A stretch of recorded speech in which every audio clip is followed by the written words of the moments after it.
What would you do if your own sister, jealous and spoiled, snuck into your house and destroyed your baby's nursery out of spite?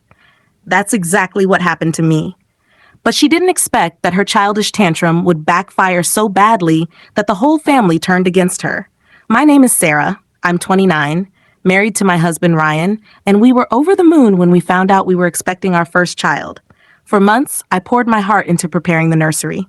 Soft pastel walls, a white crib Ryan built himself, tiny clothes neatly folded, and even a rocking chair my mom gifted me. That room wasn't just a space, it was my dream, the symbol of a new chapter in my life. But my sister Jessica hated it. Jessica is 27 and has always been the spoiled one in the family. Growing up, my parents bailed her out of everything. She never held a steady job, lived rent-free with them well into adulthood, and constantly acted like the world owed her something. While I worked hard to build a stable life, Jessica preferred shortcuts and handouts. When I announced my pregnancy, everyone congratulated me, except Jessica. She forced a smile, but I could see the jealousy in her eyes. She made snide comments like, "Great, now Mom and Dad will never pay attention to me again." At first, I brushed it off, but I didn't realize just how far her bitterness would go.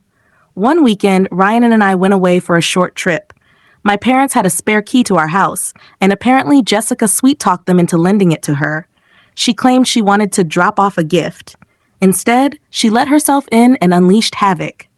When we got home Sunday night, my heart sank. The nursery door was wide open. The walls, the ones I'd spent weeks painting soft yellow, were covered in black marker scribbles, ugly words, and crude drawings. The crib had been flipped on its side, the rocking chair smashed, and baby clothes scattered everywhere. On the floor in big red paint, she'd written, "This should have been mine." I stood frozen, my hand over my mouth, tears burning in my eyes. Ryan rushed in behind me, furious. "Who the hell would do this?" he shouted. But deep down, I already knew. We called my parents immediately.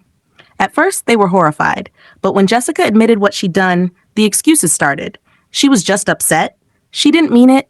"Don't overreact, Sarah. She's your sister." That was the last straw. I told them I was quietly forgive and forget. I filed a police report. Yes, against my own sister. Vandalism, breaking and entering, property, the works. My parents begged me not to ruin her life, but I reminded them she tried to ruin mine. When Jessica was served papers, she freaked out. She stormed to my house, screaming that I was selfish and overreacting. I stood calmly in the doorway and said, "Jessica, you destroyed my baby's room because you were jealous. Actions have consequences. For once in your life, you'll have to face them." Then I shut the door in her face. The case moved forward. Jessica had to pay for the damages, attend mandatory counseling, and was slapped with a restraining order. My parents were furious with me at first, but when they saw how unrepentant Jessica was, even they couldn't defend her anymore. As for me, I rebuilt the nursery. Ryan repainted the walls, my friends pitched in with new baby clothes, and my in-laws surprised us with an even nicer crib. The love and support we received drowned out Jessica's spite. Months later, when I finally rocked my newborn son in that repaired room, I realized something important. Jessica's tantrum didn't break me. It made me stronger. It forced my family to finally see who she truly was. And Jessica? She ended up isolated, broke, and bitter, the author of her own downfall. She thought she could ruin my happiness, but all she did was destroy herself. That was my